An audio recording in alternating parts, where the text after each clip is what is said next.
നമസ്കാരം, കൊട്ടാരക്കര മീഡിയയിലേക്ക് സ്വാഗതം. സർക്കാരിനെതിരെ ഇടത് അനുകൂല നഴ്സിംഗ് സംഘടനയായ KGNA സമരത്തിലേക്ക്. നഴ്സിംഗ് നിയമനം ഔട്ട്സോഴ്സിംഗ് ഏജൻസിയെ ഏൽപ്പിക്കുന്നതിൽ പ്രതിഷേധിച്ചാണ് KGNAയുടെ നേതൃത്വത്തിൽ സമരം ആരംഭിക്കുന്നത്.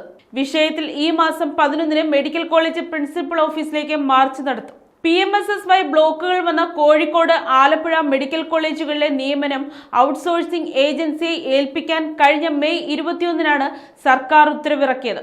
ഇതിന് പിന്നാലെ ഇടത് അനുകൂല നഴ്സിംഗ് സംഘടനയായ KGNA ഈ തീരുമാനം പിൻവലിക്കണമെന്നാവശ്യപ്പെട്ട് സർക്കാരിന് നിവേദനം നൽകിയിരുന്നു. എന്നാൽ തീരുമാനവുമായി സർക്കാർ മുന്നോട്ടു പോകുന്ന പശ്ചാത്തലത്തിലാണ് സമരത്തിലേക്ക് കടക്കാൻ KGNA തീരുമാനിച്ചത്. PMSSY ബ്ലോക്കുകൾ വന്ന ശേഷം പുതിയ തസ്തികകൾ സൃഷ്ടിച്ചിട്ടില്ല എന്നും ഏജൻസിയെ ഉപയോഗിച്ച് താൽക്കാലിക നിയമനം നടത്തുന്നത് ശരിയല്ലെന്നുമാണ് KGNA പറയുന്നത്. തസ്തിക സൃഷ്ടിച്ച നിയമനം PSCക്ക് വിടണമെന്നും KGNA ആവശ്യപ്പെടുന്നു.